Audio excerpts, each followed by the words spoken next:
Recevoir sa première machine volante, Léonard de Vinci a réalisé des années de calculs. Une fois qu'il a eu un design qui le satisfaisait, il a construit un prototype et l'a emmené au haut d'une colline près de Florence. C'est du haut de cette colline que son apprenti s'était lancé pour s'écraser quelques mètres plus loin en se cassant la jambe. Heureusement, depuis, on a développé des méthodes plus efficaces que le sacrifice d'apprenti pour construire nos prototypes. On utilise par exemple la simulation numérique pour pouvoir estimer à l'avance les performances d'un design sans avoir besoin de le construire. Vous pouvez voir ici par exemple la simulation de la traînée réalisée par le train d'atterrissage d'un Boeing 777. Le problème c'est que, comme Manswell disait, ce genre de simulation demande des ressources énormes, notamment celle-ci a pris des millions d'heures de calcul CPU, et ça nécessite l'accès à un supercalculateur comme le calculateur Jean Zay qu'on a à notre disposition sur le plateau de Saclay. Bien entendu, ça limite le nombre de simulations qu'on peut réaliser avant de choisir un design.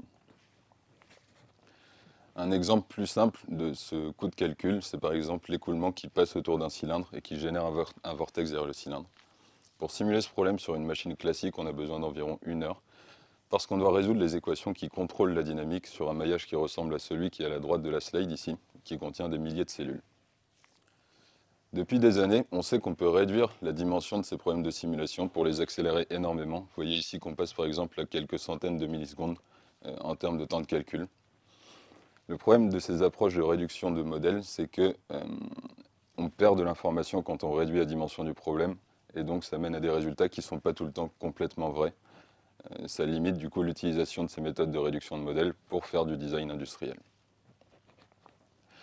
À l'opposé, les méthodes d'apprentissage machine qui sont basées sur les réseaux de neurones ont démontré leur capacité incroyable. Je vous ai mis par exemple un résultat récent d'un modèle qui a été entraîné à générer des images à partir de prompts textuels.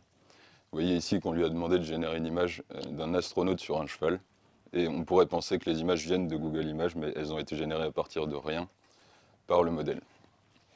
Donc c'est très impressionnant, mais le problème de ces approches par apprentissage machine, c'est que elles peuvent aussi se tromper de manière catastrophique. Ici, on a un autre modèle qui est entraîné à caractériser ce qu'il y a dans une image. Et vous voyez que si on prend une image native à gauche d'un panda, le modèle est complètement sûr qu'il y a un panda dans l'image. Mais si on ajoute un tout petit peu de bruit, le modèle se trompe complètement et il finit par prédire qu'il y a un vautour. Il est à 98% confiant qu'il y a un vautour dans cette image. C'est parce qu'en fait, les réseaux de neurones sont biaisés contre les données qu'on utilise pour les entraîner. Et bien évidemment, ça limite leur utilisabilité aussi dans les cadres de design industriel, si on veut éviter d'avoir des nouvelles jambes cassées. Ce qu'on propose dans la thèse, c'est d'essayer de combiner les deux approches pour garder uniquement les avantages. Vous voyez ici qu'on a un modèle hybride qui est basé à gauche sur un modèle physique réduit, donc les modèles que je vous présentais au début, qui sont basés sur les équations de la physique et donc qui sont robustes à des conditions qui n'ont pas été vues pendant la construction du modèle, mais qui peuvent mener à des résultats qui ne sont pas toujours complètement vrais. Et à droite, on a un réseau de neurones qui est utilisé pour venir améliorer la précision de nos modèles réduits. Donc, malgré le fait qu'il soit instable, il est stabilisé par le modèle physique réduit, et le modèle physique réduit est amélioré par le réseau de neurones. Vous pouvez voir ici un exemple. On commence avec un modèle qui est très loin de la réalité en orange. Vous voyez la courbe bleue en bas à droite. Et petit à petit, pendant l'entraînement, on apprend à notre modèle à reproduire les vraies données qui décrivent notre système. Pour conclure, dans la thèse, on cherche à développer un modèle qui est rapide parce qu'il est réduit. On peut le simuler très rapidement et l'utiliser pour faire du design. Un modèle stable parce qu'il reste basé sur les équations physiques. Et un modèle précis parce qu'on a entraîné un réseau de neurones à venir le corriger. Merci pour votre attention.